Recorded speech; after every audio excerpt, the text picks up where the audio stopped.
शकुनी या शकुनी गंधार साम्राज्य का राजा था। ये स्थान आज के अफगानिस्तान में है।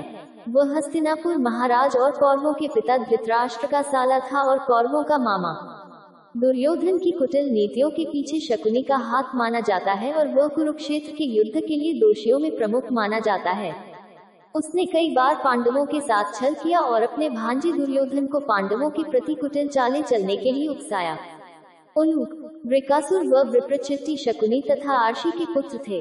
शकुनी का जन्म गंधार के सम्राट सुबल तथा साम्राज्य सुधर्मा के यहाँ हुआ था। शकुनी की बहन गांधारी का विवाह धृतराष्ट्र से हुआ था। शकुनी की कुरुवंश के प्रति घृणा का कारण ये था कि हस्तिनापुर के सेनापति भीष्म एक बार धृतराष्ट्र के लिए गांधारी का हाथ मांगने गंधार गए।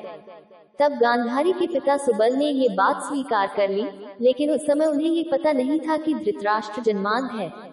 इसका शकुनी ने भी विरोध किया, लेकिन गांधारी अब तक धृतराष्ट्र को अपना पति मान चुकी थी।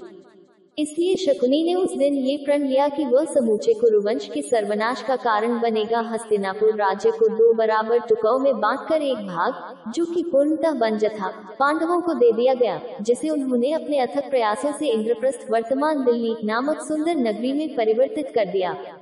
शीघ्र ही वहाँ की भव्यता की चर्चाएं दूर दूर तक होने लगी। युधिष्ठिर द्वारा किए गए राजसूय यज्ञ के अवसर पर दुर्योधन को भी उस भव्य नगरी में जाने का अवसर मिला। वह राजमहल की भव्यता देख रहा था कि एक स्थान पर उसने पानी की तल वाली सजावट को ठोस भूमि समझ लिया और पानी में गिर गया।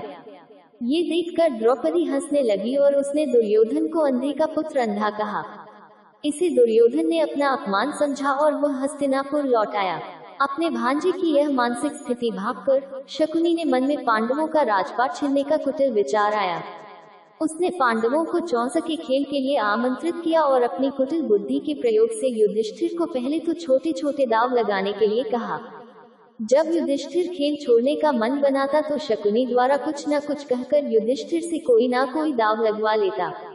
इस प्रकार महाराज युधिष्ठिर एक एक कर अपनी सभी वस्तुओं को दाव पर लगा कर हारते रहे और अंत में उन्होंने अपने भाइयों और अपनी पत्नी को भी दाव पर लगा दिया और उन्हें भी हार गए। और इस प्रकार द्रौपदी का अपमान करके दुर्योधन ने अपना प्रतिशोध ले लिया और उसी दिन महाभारत के युद्ध की नींव पड़ी। कुरुक्षेत्र के युद्ध में शकुनी का वध सहदेव के द्वारा 18वें 2 दिन के युद्ध में किया गया। उसके सभी भाइयों का वध हिरवन और अर्जुन के द्वारा किया गया। किंवदंती अनुसार ऐसा माना जाता है कि गांधारी का विवाह धृतराष्ट्र से करने से पहले ज्योतिषियों ने सलाह दी कि गांधारी के पहले विवाह पर संकट है, अतः इसका पहला विवाह किसी और से कर दीजिए, फिर धृतराष्ट्र से करें। इसके लिए ज्योतिषियों के कहने पर गांधारी का विवाह एक बकरे से करवाया गया था। बाद में उस बकरे की बलि दे दी गई। कहा जाता है कि गांधारी को किसी प्रकार के प्रकोप से मुक्त करवाने के लिए ही ज्योतिषियों ने ये सुझाव दिया था। इस कारणवश गांधारी प्रतीक रूप में विधवा मान ली गई और बाद में उनका विवाह धृतराष्ट्र से कर दिया गया। गांधारी एक विधवा थी। ये सच्चाई बहुत समय तक कौरव पक्ष को पता नहीं चली। ये बात जब महाराज धृतराष्ट्र को पता चली तो वे बहुत क्रोधित हो उठे। उन्होंने समझा कि गांधारी का पहले किसी से विवाह हुआ था और वह न मालूम किस कारण मारा गया। धृतराष्ट्र के मन में इसको लेकर दुख उत्पन्न हुआ और उन्होंने इसका दोषी गांधारी के पिता राजा सुबाल को माना। धृतराष्ट्र ने गांधारी के पिता राजा सुबाल को पूरे परिवार सहित कारागार में डाल दिया। कारागार में उन्हें खाने के लिए केवल एक व्यक्ति का भोजन दिया जाता था। केवल एक व्यक्ति के भोजन से भला सभी का पेट कैसे भरता? ये पूरे परिवार को भूखे मार देने की साजिश थी। राजा सुबाल ने ये निर्णय लिया कि वह ये भोजन केवल उनके सबसे छोटे पुत्र को ही दिया जाए ताकि उनके परिवार में से कोई तो जीवित बच सके, और वह था शकुनी।